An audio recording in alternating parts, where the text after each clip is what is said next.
Hello everyone, welcome back to K Guru channel bye निर्मल गुप्ता। प्यारे बच्चों, आज हम डायरेक्टरेट ऑफ एजुकेशन से आई हुई 8th क्लास की इंग्लिश की वर्कशीट नंबर 17 सॉल्व करेंगे। सभी स्टूडेंट्स अपनी वर्कशीट पर अपना नाम लिखेंगे, क्लास टीचर का नाम लिखेंगे, डेट लिखेंगे 23 नवंबर 2020। Let's begin today's worksheet. बच्चों, हम आज की वर्कशीट में पोएम पढ़ेंगे the last bargain. The last bargain जो पोएम है ये बहुत ही इंटरेस्टिंग पोएम है।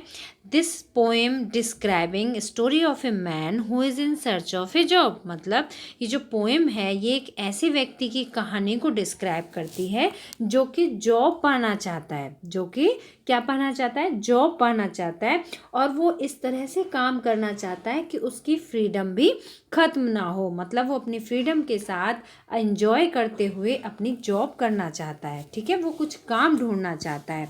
और इसमें जो स्पीकर है उसको बहुत सारे लोगों से ऑफ़र मिलते हैं, जैसे कि एक राजा से, एक बहुत ही रिच पर्सन से, पावरफुल पर्सन से और एक ब्यूटीफुल लेडी से बहुत सारे उसे ऑफ़र मिलते हैं। लेकिन वो सबसे लास्ट में एक छोटे बच्चे के ऑफ़र को एक्सेप्ट कर लेता है ना। और वही उसका लास्ट बार्गेन होता है। तो बच्चों, इसीलिए इस पोएम का नाम क्या दिया है, द लास्ट बार्गेन। बच्चों, पोएम का नेम है द लास्ट बार्गेन और इसके पोइट हैं रविंद्रनाथ टैगोर।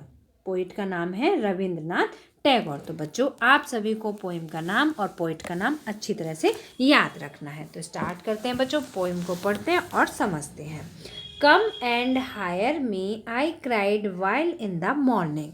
यहाँ पर स्पीकर कहता है कि जब मैं सुबह के समय, मॉर्निंग मतलब सुबह, क्राइड मीन्स चिल्लाना, जब मैं सुबह के समय चिल्ला रहा था, कम एंड हायर मी कि आओ और मुझे जॉब पर रख लो। I was walking on the stone paved road, और मैं उस समय स्टोन पेव्ड मतलब कंकरीली रोड पर चल रहा था। Sword in hand, the king came in his chariot. Chariot का मतलब होता है बच्चों रथ। एक राजा, king means राजा, sword means तलवार, sword means तलवार। एक राजा अपने हाथ में, hand means हाथ, एक राजा अपने हाथ में तलवार लिए हुए अपने रथ पर आया। He held my hand and said, उसने मेरा हाथ पकड़ा और कहा, I will hire you with my power. मेरे पास पावर है, मेरे पास पावर है, शक्ति है, और मैं तुम्हें अपनी पावर के बदले में अपनी जॉब पर रखता हूँ। ठीक है, हायर मीन्स होता है बच्चों किराए पर रखना। तो यहाँ पर किराए पर रखने का मतलब है कि उसे जॉब देना।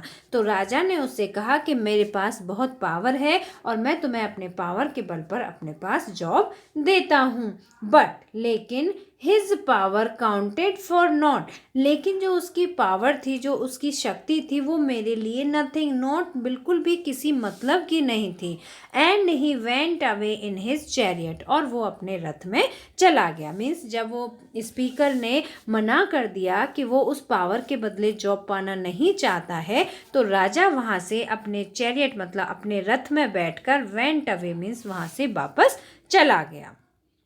सेकेंड पैसेज देखिए, in the heat of mid day, दोपहर का समय है, मिड डे मतलब दोपहर का समय है, हीट मतलब गर्मी। बच्चों, आप सभी जानते हैं कि दोपहर में बहुत गर्मी होती है। तो in the heat of mid day the houses stood with shut door, घरों के दरवाजे बंद थे। आई वॉन्डर्ड अलोंग द क्रोक्ड लेन, और मैं उस चटकी हुई रास्तों पर अकेले घूम रहा था।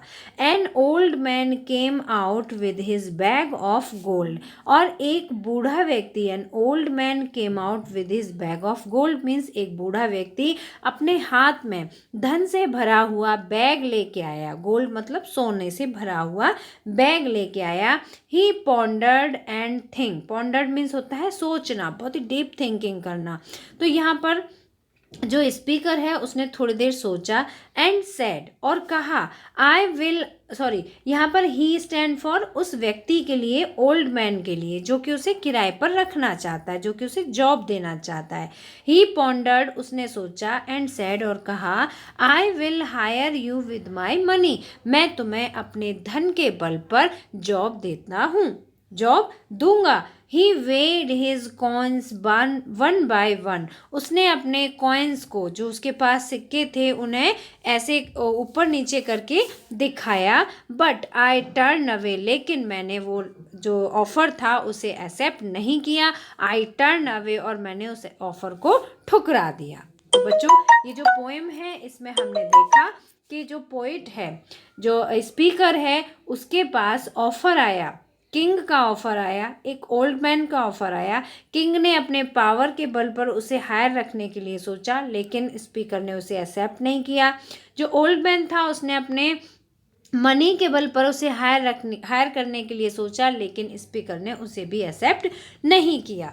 तो इसमें बच्चों जो भी लास्ट बार्गेन है वो मे बी कि वो आपको नेक्स्ट वर्कशीट में पढ़ने को मिलेगा कि जो पोइट है वो किसके ऑफ़र को एक्सेप्ट करता है। इसके बाद उसे एक फेयर लेडी का ऑफ़र मिलेगा और लास्ट में उसे एक छोटे बच्चे का ऑफ़र मिलेगा जिसके पास के बदले में देने के लिए कुछ भी नहीं है। तो वो जो स्पीकर है वो उसी ऑफ़र को एक्सेप्ट कर लेगा और वही ऑफ़र उसका लास्ट बार्गेन होगा।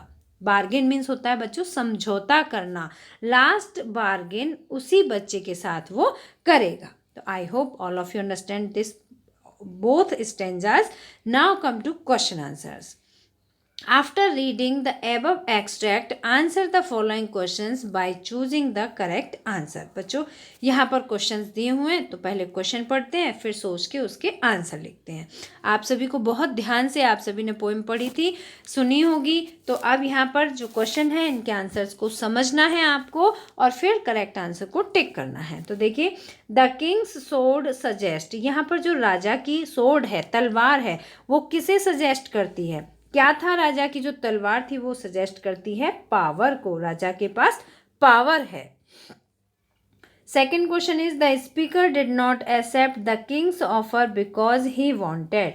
यहाँ जो स्पीकर है उसने राजा के ऑफर को एक्सेप्ट नहीं किया है। क्यों नहीं किया है? बिकॉज ही वॉन्टेड, क्योंकि वो क्या चाहता था? क्या वो मनी चाहता था? नहीं, वो फ्रीडम चाहता था। ठीक है, तो स्पीकर ने फ्रीडम पाना चाहता था, इसीलिए उसने किंग के ऑफर को एक्सेप्ट नहीं किया। Question number third is what do you understand by the word not. Not का मीनिंग क्या है? जो भी हमने पोएम पढ़ी इसमें जो नॉट है उसका मीनिंग क्या है? It means nothing. जो मनी है उसकी वैल्यू उसके लिए कुछ भी नहीं है, तो यहाँ पर नथिंग वर्ड आएगा। Why were the houses shut, दरवाजे क्यों बंद थे? घरों के दरवाजे क्यों बंद हैं? तो इसका आंसर होगा द